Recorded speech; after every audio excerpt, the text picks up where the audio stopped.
Have you ever heard of Bohemian Grove?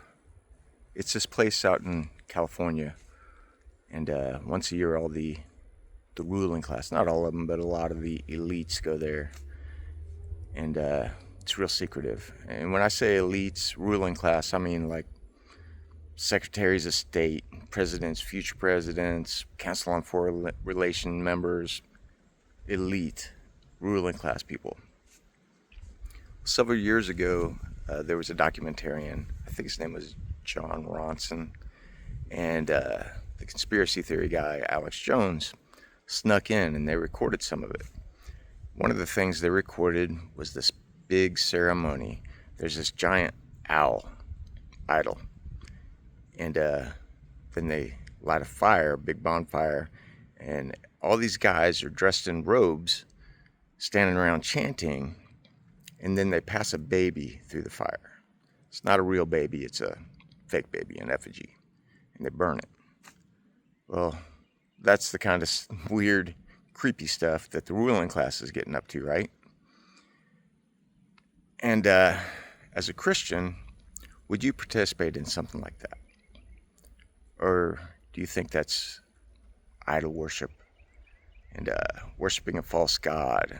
The Bible talks about passing a child through the fire, talks about that's how pagans would worship Molech and Baal and other false gods, right? So I wouldn't think you'd participate in that as a Christian. It's pretty clearly that's wicked. You don't do that kind of stuff. What if you were to say, well, it's not actually wicked. They aren't really sacrificing a child. It's just a party. It's just how the ruling class has fun. No big deal. So it was kind of a neutral. It's just a party. No big deal. Would you participate in it then? Would you? What if you were to turn it into something good? What if you were to say, well, this wicked evil thing, we're going to make it for Jesus. And we're going to take this evil thing and make it something good. And then we'll just make it for Jesus and call it good. Would you participate in it then?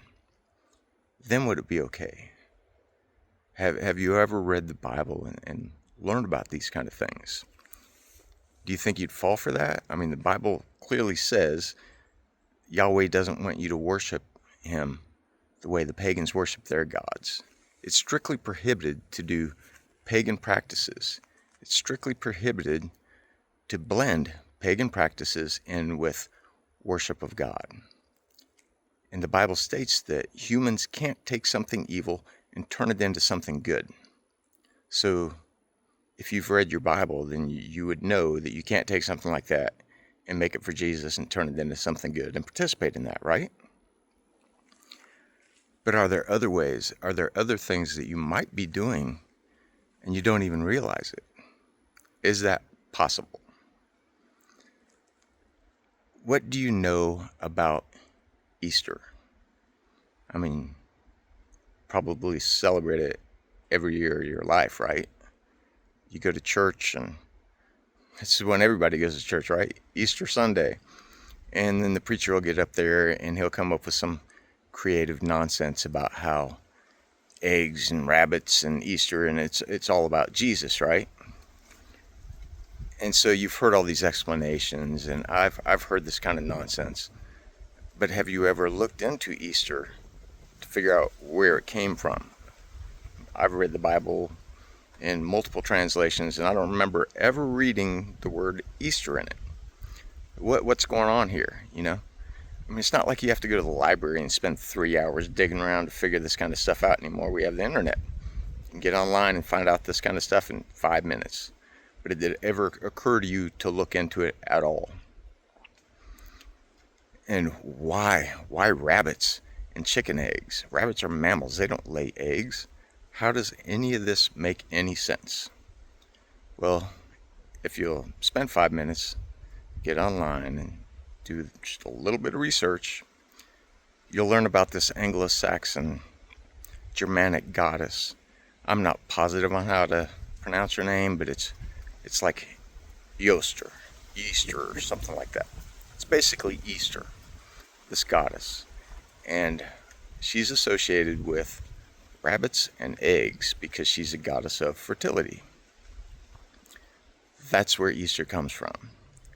And you could go back even further to another more ancient goddess named Easter. Easter.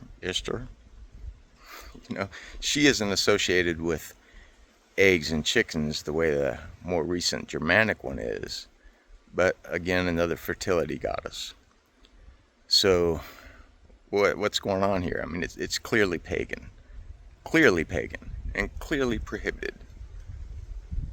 But all the Christians are doing it, so does that make it okay? I mean, you might as well go participate in Bohemian Grove with your big owl god and burning babies, I mean, and I've even heard it said, I don't know this is true, I can't confirm this, dying eggs, fun for the kids, right? Well, what I've heard, I don't know if I really buy it, but it's associated with child sacrifice. Just like the child in the fire, what they would do is they would sacrifice children and dip the eggs in the children's blood and dye the eggs red. Maybe it's true, maybe it's not. If you've studied any paganism and ancient pagan worship and stuff like that, it would not surprise me at all, because child sacrifice was and is definitely a thing, but it's not a real child sacrifice, right? And it's fun for the kids to dye the eggs, so it's probably fun for those elites to burn babies, because they're not real babies. No big deal, right? So, is this kind of stuff what we should be participating in? The Bible's very clear about it. Very clear. You don't do pagan rituals. You don't do pagan worship. And you can't blend them together. You can't take some pagan nonsense and make it for Jesus. You can't. It's strictly prohibited. It's evil. It's idol worship. It's worshiping false gods. But everybody does it. They just go to your local apostate church and your preacher makes up all kinds of crazy excuses for it. How many other ways are we participating in paganism and wicked things, and we don't even realize it? Because people don't think about these things. It's just tradition, been doing it forever, no big deal, fun for the kids. Just go with it and don't even consider it. And listen to this nonsense that your Sunday preachers are teaching you, when it doesn't take a few minutes of research to figure out what's really going on here. And then if you'd read your Bible, you'd know this kind of stuff is strictly prohibited. And that's what it really comes down to. Instead of listening to this guy up on a stage telling you a bunch of nonsense and a bunch of self-help with Jesus, read your Bible.